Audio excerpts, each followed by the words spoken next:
Mike, it's my pleasure, man. Thanks for having me on.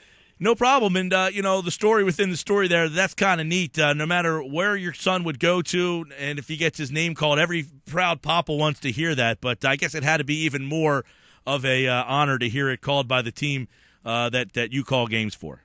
Yeah, it was great. I mean, obviously it was a complete surprise to all of us. He had been invited to a workout and had a couple of scouts come out and watch him play a few of his high school games from other teams, but I never anticipated that, something like this would happen. He was through the roof. I mean, he was playing a Legion game when he got the phone call, so it would pretty much distracted him for the rest of the Legion game, but he, it was one of those once-in-a-lifetime things. I mean, it's something he'll always be able to tell his kids about, is to be drafted by a major league team. Yeah, and he's a high school player now. I mean, obviously, a lot of times you have to make that decision whether or not you want to make the jump to go professional or go on to play at the next in college or whatever you might want to do. I mean, is this something that he was so surprised by that maybe he doesn't even doesn't know what the next step is? No, well, obviously he was very much taken off guard by it, but he's going to go to St. Joseph's and play there. He's been set on going there since he was probably about 10 years old, and he committed to them probably this time last year to play baseball, and had a number of other offers to play, but always wanted to go to be a Hawk. So he's excited about that, and the Phillies are going to come out and watch him play in the Carpenter Cup next week, and they'll watch him for a couple other games this year. But I think he's pretty much has it in his mind that he's going to go to college, and then hopefully, after that's over, maybe he gets an opportunity to actually play if he's good enough and if he works hard enough academically and athletically. It would be kind of cool. That would be kind of cool. And we talked earlier today with Scott Kingery, the second-round pick, and we were talking with him about how important the draft has become. And, these guys now, with the team obviously in the situation it's in, they're excited being drafted by a team like the Phillies because they think now they have an opportunity to get there maybe a little bit faster. And have you seen, Tom, in your time with the Phillies, how different the draft is handled and how much more focus gets put on the draft as opposed to when your team is having a lot of success? Yeah, I think that, when the core group was there, when Rollins, Utley, Howard, Ruiz, when they were young and thriving, the draft was important, but then you thought, well, where are these guys going to play? I mean, these guys are going to be fixtures in this lineup for another 5 or 6 years. Well, that's different now because, you would think that Roman Quinn is the center fielder of the future. You think that J.P. Crawford's the shortstop of the future. Can Cam Perkins be, the outfielder of the future? Can Aaron Nola be the ace of the future? Can Art Charles be the first baseman of the future? I mean, that's the thing. I mean, that's what you're looking at now because, back in 07, 08, 09, I mean, all these other guys still had years left on their contract. They were still really good. So you never thought, well, the Phillies need to draft well here because these guys aren't going to be around for the next year or two. But as it turns out, they were. Now the focus has to be on trying to find that next core group of players that will hopefully help this team, win a championship. You talk about that next core group of players. You're watching one that they hope is a part of it. Tell us a little bit about watching Mikkel Franco and what you're seeing so far. Well, it's funny, Mike. He's totally different than he was when he came up last year. He's totally different than he was in spring training. He's much more polished. His arm is phenomenal. He's a gifted third baseman. There's no question about it. He's one of those foundation pieces. I don't know if there's anybody else on the team right now currently as it's structured that are foundation pieces like him. It's nice to see. It's nice when you can grow in your own system that kind of power, that kind of defensive ability, because those guys are hard to find. Now, it's only been a month, but it's been a very good month for him. And, if he keeps on this pace, then just like Ken Giles last year, he'll be in the mix for Rookie of the Year for that opportunity to do something like that. So, it's something that's exciting for everybody to see. It's something that's exciting for everybody to see for this organization and in this system, and hopefully it continues to get better and better. Yeah, and last year he comes up here and obviously didn't have a lot of success. What about spring training? How different is he from spring training to now? Well, he was just a free swinger in spring training. I mean, he can swing at every first pitch. Those guys would, those guys would throw a lot of first pitch strikes. I mean, and he would just swing at first pitch and he'd ground out to third or he'd ground out to shortstop. Now the ball's sort of jumping off his bat and he's looking to hit it to, center, gap to gap, left center, right center. Whereas before that wasn't the case. I mean, even in spring training, it just wasn't the case. Now he's just different. He's more of a polished player, and I think that's the biggest thing that you can point to is that he is just more of a polished player. I hope it continues. I really do. I mean, he hit a little bit of a lull when he first came up, but then beyond that, he's been able to figure things out. And is he the number 3 hitter, the 4 hitter, or 5? I think he's one of those 3. I don't know where he'll sit when it comes to the eventually in the lineup, but right now it's pretty nice to have him to lean on. They just need to have somebody else do a little bit more damage offensively. Yeah, no doubt. And one of the reasons they need some help offensively, Chase Utley really, he had a little bit of caught fire there, a little bit struggling again. Ryan Howard caught fire as well, struggling again the last couple of weeks. And obviously the team has just not scored a whole heck of a lot of runs. They're looking for a little bit of a jump. And yeah. I guess you asked the question you think in your head is, are the Phillies, do they have those players? A lot of times people say play the young guys, let's see what they have. They don't have a lot of young guys that they can even really take a look at, do they? No, not at all. Not at all. The guys that they could look at are really in Double-A. The guys in Triple-A are sort of minor league free agents that they've signed. So the only guy that they could bring up is probably Dominic Brown, but we've seen a lot of Dominic Brown over the last few years, and I think everybody kind of has a feeling of what he is or what kind of player he is. So there's nobody really to bring up to, let's say, play second base if Chase goes down. I mean, Cesar Hernandez would probably be the candidate, to be at second base if they move Chase out of the starting lineup, which I don't foresee them doing, but there just really isn't anybody to bring up to kind of fill those voids. I know because of service time, a lot of times these younger guys don't get their opportunity. But would you like to see a guy like Crawford just come up here and play, see if he can handle it? I mean, I saw the Astros last week. They got a 20-year-old kid. They brought him right up to shortstop. Now they're in the mix. They're trying to get a guy to help them win. But would you rather just see the 20-year-old kid come out here and iron out his flaws or whatever?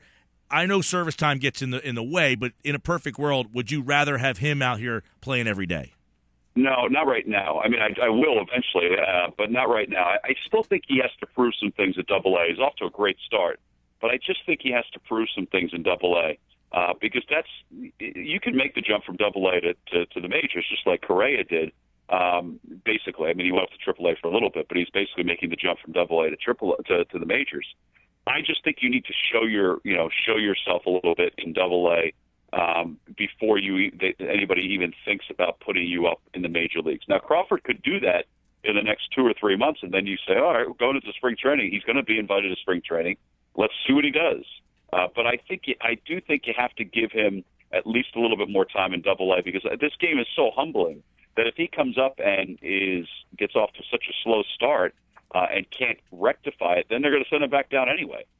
So I think you're going to start seeing some of these guys moved up to AAA in the very near future. I think Nola is going to be moved up soon.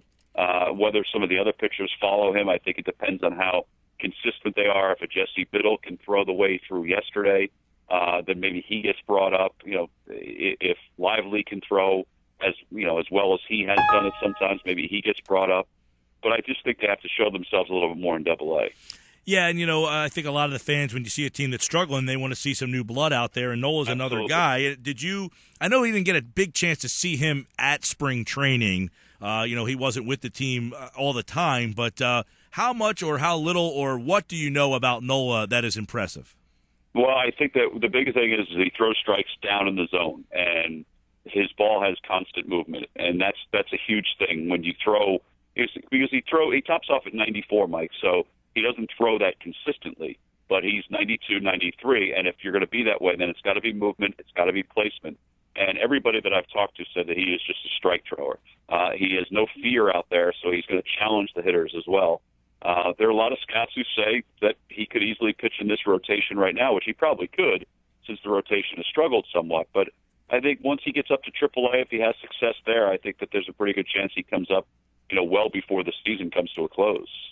Tom McCarthy is with us, one of the Phillies broadcast members. Of course, the Phils off tonight. They'll play the Pirates tomorrow. And Scott Kingery was on with us earlier. His teammate was drafted in the first round by Pittsburgh. And the Pirates are a team, Tom, that has shown that utilizing the draft can be a help. This was a down-rotten franchise for a long, long time.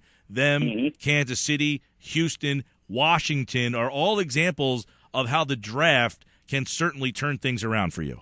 Yeah, and I think Washington has to be careful that they don't get away from that because of, Zimmerman goes on the DL today. What do they do to try to recoup some of his offense? Do they go out and try to trade for somebody? Do they spend money like they did on Jason Worth? But the Pirates are a great indicator of that. If you think about their outfield alone, and now they're not all draft guys. Some of them are minor league. Some of them are free agents, amateur free agents. But you've got Polanco, you've got Marte in left, you've got McCutcheon in center field. That whole outfield is through the Pirates farm system. You look at second base with Neil Walker. I mean, he's a kid who grew up in basically the shadows of Pittsburgh. Although he's not up right now, Tony Sanchez, their catcher of the future, has been hitting the ball very well in the minor leagues and could possibly be up and be a fixture if he can show he can hit and throw. He could be a fixture behind the plate for them for quite some time. So that's the way to do it. You have to be able to me, from a position player standpoint, you have to be able to have at least 4 or 5 guys that are your guys. And then you sort of fill in around them if you need to. I think that's important. I mean, the Yankees run was a clear indication of that. I think the Phillies run was a clear indication of that. And I think what the Royals have been doing and what they will continue to do is a clear indication of that. Even San Francisco. I mean, think about those guys that they have. Crawford at shortstop, Belt at first base, Panic at second base, Buster Posey behind the plate, Duffy over at third, although he's not the long-term solution at third base. That's important. Then they bring in guys like Hunter Pence to play right field that can sort of bind the team together, or Angel Pagan in center field, bind the team together. I think that's huge to be able to have guys like that. Tom McCarthy with us. About a month and a half now, what's coming, that trade deadline, and it's going to be it's no white elephant in the room. This is going to be the story for the most part here. And now Papelbon, his name is starting to come up. We all know the Hamill stuff. I'm sure Harang's name. You hear Revere. Do you sense that around this clubhouse? Do you sense the guys are just kind of looking around and saying, all right, when's it going to happen? Yeah, I definitely think so. I think the Papelbon stuff seems to be heating up more and more. I think he's voiced that he would like to go to a contender as soon as possible. I know he's frustrated by the fact that he hasn't gotten a lot of opportunities to close games. And it's, sometimes it's hard to watch even from a distance for a guy that can't have his hand in a lot of what's going on. Revere, I know, is sensing that that there could be something going on. So I think that as we get closer to the trade deadline, they're going to continue to try to shop guys like Ryan Howard and Ben Revere and Cole Hamels. I think Papelbon has a chance to be out of here before that, but I think this is just the nature of where we are right now as an organization, that these guys will be, that will go at some point before the trade deadline. Yeah, and it's interesting because I think Papelbon at spring training, the thought would be, I don't know, that contract, and he's, doesn't keep his mouth shut all the time, although he's been pretty good recently, and he's pitched. That's the problem. Undeniably, he's pitched so well the last 2 years that a team has to now forget about all those things. And you might have entered the year not thinking that you were going to get it much for a guy like him. That might change and then help the progression speed up a little bit. Well, I think the big thing too, Mike, is that they need to have some kind of. The Phillies have money to spend. It's just that they want to spend it wisely. But if they can get rid of Papelbon's $13 million for the next 2 years, or $8 million this year and $13 million next year, because that's what's left on it, then I think they'll take that even more so than getting somebody efficiently back. Now they'll get something back, but I don't know what they'll get back. I think they need to, try to get rid of some of that cash. The same with Ryan Howard, is to try to get rid of some of that salary. So when they do make whatever move they're going to make, they have a little bit more to work with from a financial standpoint. Tom McCarthy, his son drafted in the 40th round. Very proud papa, I'm sure. Tomorrow night you'll be back in the booth as the Phillies take on the Pirates. And, of course, plenty more, 60-so games in. We got a long run to go here. We're going to see a lot of different developments, I'm sure, over the next couple of months of the baseball season. But things, when school gets out, heating up. And we'll see which Phillies are here and which ones are gone. T-Mac, great stuff. Thank you so much. All right, Mike. See you, bud.